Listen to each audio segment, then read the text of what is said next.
So I decided this time to do something a little bit different than normal, because I know Jim and Shola especially have heard me kind of do the same relative thing a couple of times. Jim's already laughing at me. So normally, I would follow Bill by talking about single pane of glass, consolidating authentication, all the cool stuff in E3, E5, conditional access, getting into all of those cool Microsoft things. And if anybody does want to talk about them, then absolutely, we'll go back and talk about that stuff again. But what I wanted to look at is getting away a little bit from this picture. And what's funny about this slide is I see it on both sides of me. So you can see that we talk about this stuff a lot. And that's usually what I would go into. 14 months ago, we went through a whole, why should I do Windows 10? What's all the cool stuff that's nobody's using? You know, has anybody even rolled out Credential Guard? I can probably guess that everyone in this room will say, no, we never rolled out Credential Guard, because most people don't even know what it does. And this was 14 months ago. And so what I realized that we have a big cliff coming up. What I realized is IT administration and security kind of went their separate ways. So more and more I get called saying, I need security help, and we're helping someone add security systems, bolt in security systems, and your IT administrators are still doing everything the way they've always done it, and they haven't changed whatsoever. So for example, when you guys rolled out Windows 10 or started to roll out Windows 10, did anyone have an IT administrator that says, we have to do absolutely everything different from the ground up? Or did they just say, okay, right? Same thing with servers. You probably rolled out a 2012 R2 or a 2016, or if we're lucky, a 2019 server. Did anybody come back and say, we've got to relook at all our tools and do everything different? Generally, the answer is no. They said, cool, I want to play with the new box. Let's get it in there and hope our backups and everything else works the way we kind of expect it to.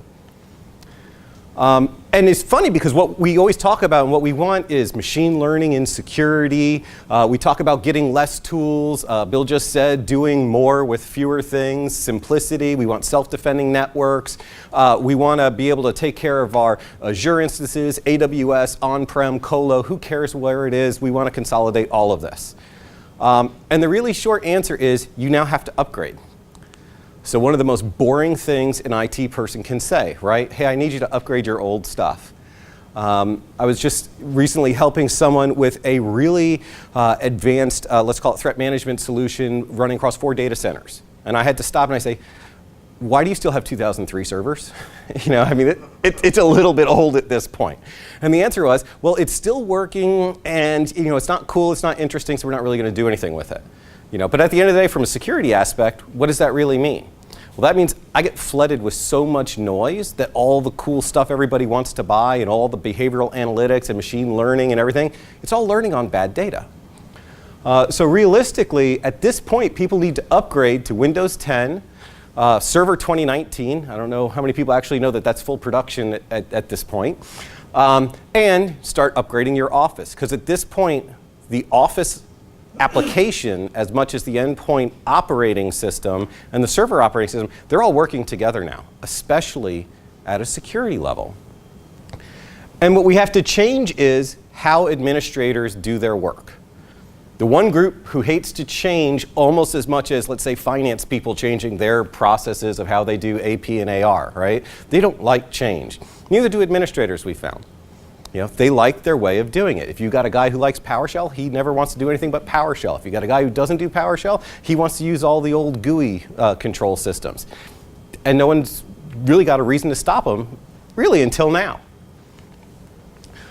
We really need to get security and IT administration at least on the same road at this point. Biggest reason is so that the stuff actually works. Right? All the third parties are going to talk about machine learning, AI, how it's going to crunch all this data, take all this telemetry data, all that kind of good stuff. And in reality, what we see is it pointing out that your IT administrators are generally doing things in a bad, old, or kind of silly manner. And that's, in a way, the death of a security system, right? If all it does is complain that the IT guys are doing things wrong, everyone thinks, well, the security system's broken. Right? I got too many false positives. You know, it's too noisy. It doesn't work. Well, in reality, what we're finding more and more, it doesn't work because no one has adapted to how the systems need to operate today. Everyone's doing it the same way they always did. People are rolling out Windows 10 and then saying, well, I should be able to use my Windows 7 group policies because they work fine. Everybody's rolling out the 2016, 2012 R2 servers and just doing the same build styles they used for 2003, 2008, 2008 R2. And in reality, the world has changed quite a good deal. And so basically, upgrading is boring and change is hard. This is my, call it a summary of what we hear every time we tell people, no, really, it's time. You got to get this upgraded. And if you want all of these things we talk about, and so, sorry, Jim, I'll pick on you again. Jim's heard us talk about all of these cool security systems. If you really, really want them to work, if you want it to be self-defending, and I had to add and not crash your servers, because I've seen too many of these third-party self-defending things just nuke the boxes or cut off users, things like that. And we want it to be easy to manage. And what we find is that your daily operations and your daily IT administration, if it doesn't adapt, you're basically acting like the worst malware there is. So I've got, for example, product we've talked about before, Microsoft Advanced Threat Analytics. Coolest thing ever. We love it, does lots of cool stuff. I got one customer, every other day, it sends out a super high alert. Why does it send out a super high alert? Because they've decided that their administrator is going to play with his email, with his domain admin account, and just use one account. And then apparently he doesn't do his job very regularly. So when the system kicks off, hey, you're accessing abnormal resources, it's like the one time every 2 weeks he does something, let's say. And that's a bad situation. You've got this, I mean, it's a good situation because hey, you got a problem with my IT administrator over here. But it's a bad situation because sometimes we're talking about companies that have 8, 9 IT administrators, not including the help desk guys, not including the network guys, and none of them are adapting to change. None of them want to say, okay, let's throw out the old tools I've been using for 10 years and go to a new tool. And so here's a really good example of change. How many of you have rolled out the Windows Admin Center? Anybody's engineers even told them it's coming? Okay, so this has been around for a while. It literally changes how IT administrators do their job. It also is the only Microsoft administrative platform that's going to get any development going forward. So all of the GUI tools, they're going to die. All of the old ways of doing things, they're going to die. Everything is. And what's nice about this is built with the idea that says you might be at AWS, you might be at Azure, you might be on-premise, you might have remote sites. We don't care. This is how it works. I was recently at the Microsoft conference talking with the product manager here. It was really cool because he said, and guess what? The entire download is 45 megs. And so I looked at him and was like, does it work? If it's only 45 megs, let's play with that a little bit. But in reality, what they presented here is not so much a new admin overlay as much as the fact that at the core, Windows 10, 2016, 2019 OSs, it's built into the kernel. So this is just the tool to get you into the kernel. They've already changed the operating systems from the ground up. And I had to add, this is Microsoft's sample because I'm not going to let you do HTTPS to a control thing directly from the internet. You just can't have that one. But as an example, well, if you guys have been talking with your administrators a lot, people are messing with updates, virtual machines, services, roles and features, remote desktop, event logs, local users, every tool that every IT person opens, MMC for this and administrator tool for that, it's all right here. Okay? And what's interesting is this really is the management interface of the future. It even works with hyper-converged. It'll help control all the hyper-converged deployments out there. So universally, they don't care what type of system it is. And when we look at something like this, you guys can probably remember 10, 12 years ago, we probably would have paid 100 grand for some system that would sit there and overlay all of our servers and let us look at everything in a consolidated control panel. I will add, this is free. This just is how Microsoft works. That's probably another thing that no one really spoke about was we don't have to go buy it. It comes with the operating systems. We already bought them. It just works. You're not paying per node you want to manage or anything like that. It's just Microsoft has changed how you need to administrate your environments. And so here's a good example of something hard made easy. So a lot of times we'll get asked to triage and say, who did what on my server? And the first thing that happens is you go try to figure out who logged into the server. And then most people's networks are a little bit messy, everyone's, right? And you end up sifting through thousands and thousands of logs of files and trying to figure out what connected to what and where is it and how is it and what is it. And then you try to separate out, well, what were administrative actions versus users just logging in, looking up a name, attaching to a file, things like that. This is a good example where if you adapt to the Windows Admin Center, all of those actions actually go through the Admin Center, and therefore can be categorized differently than your users. So let's take this as it pertains to security. We talk about malware, right? We talk about ransomware. We talk about behavioral analytics. Well, one of the things that usually kills that is administrators act like viruses. They touch a lot of machines. They touch a lot of files. That's their job. But if your administrative control goes through a different channel, now your systems that are adapting and learning and figuring out what normal behavior is can tell the difference between JP as the user versus JP doing administrative actions, regardless of whether it's a super user account or not. So this is a very interesting thing because in a lot of environments, this can be hundreds of hours of work to try to figure out what was the root cause of XYZ. It would be nice if it was just clean. Some of these pieces, by the way, have been available since 2012 came out, which is actually quite a long time ago. And so what does Windows Admin Center give you? It gives you a couple of good things, but what I really like is this red piece here, roles-based access. How many times do you want to give someone just a little access to your servers, right? The developers, maybe. Maybe you have a super user you want to allow to do things, but you don't really want to give them good access, and in the past, delegated access, kind of questionable in some cases. So one of the things that you get is that roles-based access. Another thing you get is lots of Azure integration. And of course, this is a Microsoft-centric slide, but those integrations can be third-party hyper-converged, and more importantly, they made the whole thing extensible. So you can get in there and control some pieces of AWS, infrastructure as a service, your colo at Rackspace. Who knows what you can control, but you can control just about anything as long as you have started the upgrade process. Can you do role-based access in Azure? Yeah. Because, well, yes. So when you're controlling your servers and your services through the Windows Admin Center, your roles-based access, it doesn't care that it's in Azure. Oh, but it's not like the GA accounts. You can't give role-based access to your GA. Not inside it. Well, that's actually coming, believe it or not. That's more of an Azure function, and pieces of it are there, but it's coming, yeah. And of course, when Microsoft says it's coming, we can take bets, you know. But for the non-infrastructure, for the non-cloud management pieces, and you're actually managing the servers, Active Directory, the backups and pieces, this will give you the roles-based access into that. Even sub-access of a server. So you can give people administrative control over pieces of the server without making them an actual local admin on the server. Usually that was an issue when you have different types of service desks or developers need to have some access, but you don't want them to turn off firewalls, things like that. The extensibility is a really important part because they basically opened up the SDK to anyone.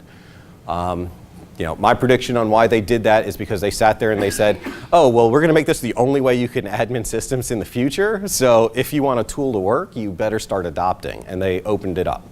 And sometimes when Microsoft says they opened it up, it's, yeah, if you're a platinum partner and all kinds of other rules. No, it's all right there to download. You could even have your own custom tools plug into this without even talking to Microsoft.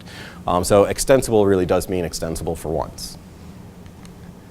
And then what you get for it is you do get the single pane like we talk about. But what I like are all of these consolidations. I like the fact that someone can complain and say, my PeopleSoft is slow, and I've got one customer where the databases are at a colo, some of the application servers are at Azure, and then for some reason some of the client access servers are on-prem. It's a kind of a homegrown adaptation of PeopleSoft. It's really ugly. With something like this, though, I can see all the logs for all the servers. I can see the CPU and performance counters for all the servers. If I want to get in there and start troubleshooting, it's all right there. And on one hand, that sounds simple, but in production, having had to do it a lot, it's really not that simple. What I also like is noise reduction. I'd say 90% of what I have to look at as a security person when you guys call me that something went wrong is noise. And that's assuming you have a clean environment. And that's because your administrators generally act like users at some point in the systems, which just generates a lot of noise. This is a big noise reduction, right? It's a noise reducer. And there's less tools. You know, how often in training do we have to teach someone, okay, here's the 22 different MMC plugins you need to manage all the systems in this environment? It's a real pain. If it's all consolidated, at least everyone knows where to go, and everyone can do things the same. Now, from a security aspect, if we get IT administration and security on the same page, things like ATA work better. You know, ATA is a Microsoft AI/machine learning system. It is probably one of the coolest things we have because we always sit there and try to break it, and it always catches us, which we flag as a pretty good thing. But it's defeated by bad habits. And a lot of times, you know, I said the word people have to change, people have to upgrade, people have to jettison bad habits. You know, I was in an environment recently, they still ran logon scripts with BAT files, right? I remember BAT files from NT4, right? And it goes all the way back to, everybody remember when you used to clone a workstation, you would just pkzip, pk unzip the 311 directory? You know, you just can't keep doing everything that same way. It doesn't work. And so noise is the biggest defeater. And so if we're going to talk about machine learning, by definition, it's learning. If you keep feeding it noise, it's not going to learn very well. And when something bad does happen, it's going to be really hard to prove you did your due diligence for the insurance guys, or that you're not at fault when someone wants to blame you for a W-2 attack or a ACH wire transfer fraud. And so really by getting on the same page, you can actually get the full benefits of all the security that there is. So for example, previously we've talked about, hey, if you have E3 for Enterprise Mobility Suite or Office 365, you probably haven't even turned on 80% of the security there. Well, yes, you can turn it on. Yes, it will help, but it will get better if you change your habits on how you do everything. And when we talk about next-gen security, and I had to add the word with worthwhile machine learning and AI, right? Because you want it to do its job and to catch people. And what you don't want it to catch every week is the fact that your administrators got bad habits. Because the one time it happens to not be the administrator, you're gonna just assume it's the administrator's bad habits. And that's a really hard thing for security, to react quickly and to react strongly and then be told, yep, it's just the administrator doing his thing again. And after about the 5th, 6th, 10th, 20th time, everyone's just going to learn to ignore it, or okay, unless something else happens, I'm just really not going to pay attention, right? And that's really bad for security. It's really bad for operations here. And so the big thing is you have to change to get there. And there's another cool reason to get there, and that's System Insights. How many people have played with Microsoft System Insights? At all? Okay. So let's talk about System Insights. It's, once again, included with your licensing. You don't have to buy it, you own it. System Insights, I'll paraphrase all this, puts inside the kernel of the operating system, there is already a machine learning engine that is trying to identify for each one of those systems what's normal, right? 2 years ago, when we talk about machine learning security products, you got systems hammering into your servers to figure out what's normal, right? They got hooks into the operating system. They're trying to break into your processes. All these things inherently weaken your security posture as well. So the whole goal here was, for Microsoft, they wanted the kernel of the operating system to be able to give that data out instead of people having to punch in to try to pull the data. And so basically what that means is every single one of your nodes kind of becomes a little baby machine learning optimizer, let's say, right? It's trying to sit there and predict how much CPU am I going to use? When am I going to run out of I/O? When are my processor queues going to fill? Not from an aspect of, hey, if I hit 90%, that's bad, okay? But from a machine learning aspect of, if I learn over time, what does my environment look like? You know, as a good example, forecasting CPUs, network issues, storage consumption, what's the growth pattern going to be? A lot of times people actually buy systems to just do that. And then those systems have to sit there and monitor all the servers. And the next thing you know, you lost 20% of your server horsepower for these systems that are monitoring the server. I've got one customer who just got told he has to go to a solid state SAN just to run his basically performance system because it's getting performance data so fast it can't keep up. It doesn't make any sense, right? So in this case, all of this is driven by machine learning, and all of it is built into Windows Admin Center. System Insights is part of Admin Center. Now, what's the next good thing about that?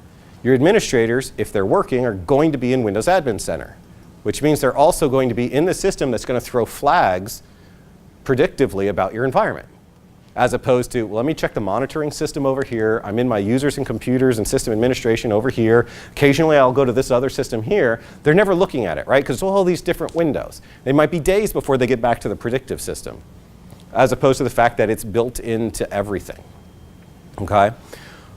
Now, what I like about it is machine learning means proactive remediation. So one of the key pieces in here is you can actually have it perform actions based on prediction. So you don't wait till the hard drive fills up and the Exchange server crashes. You predict that it's going to happen, you take action, you notify people, you grow the drive just in case because you're on a weekend holiday. The systems can start doing this for you. Now this is machine learning helping normal IT operations and IT administration. But imagine this also communicates with your security pieces. Imagine that this operating system level and all of these little machine learning kernels that help you administrate your environment are interacting with your security environment. And now they can take predictive action and they can do useful things. You know, security-wise, half the time people call interaction, just turn off that IP or go block it, right? Well, if it's your server, you don't really want to do that necessarily. So this is very interesting because this is coming from the kernel of the operating system out, right? So you're not punching in, you're not opening holes. You're actually just accessing the data that Microsoft's presenting you. So at the end of the day here, really the issue is those previous ways we talked about doing things, at this point it's a little too late. If you haven't fully adapted to, well, I mean, just take about how many people still run 2008 servers? Probably almost everybody, yeah? So 2008, pretty old, right? Because I mentioned 2019's production, so 2008 R2, we've got 2 more server operating systems in between there.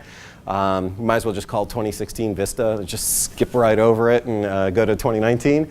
But for this stuff to work, it all has to be in sync. And the other reason I say that is when we talk about the Office 365 security tools, and we talked before about cloud app security, and we talk about single pane of glass, Windows 10 communicating to 2016 and 2019 servers in a network administrated by Windows Admin Center, it's a totally different world. It looks nothing alike. And for your security systems, they look nothing alike.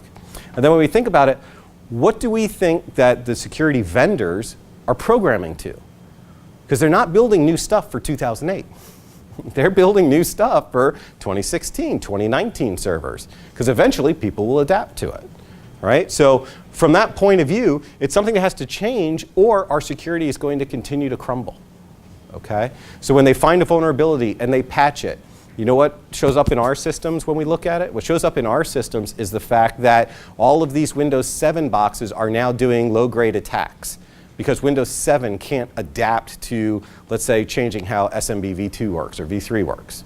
Right? But we have to patch it because otherwise we'll get hacked. So at the end of the day, if we have not upgraded, we are really going to be stuck with the fact that our security becomes blind. And it becomes blind over time. And so really, that was the point for today. Questions?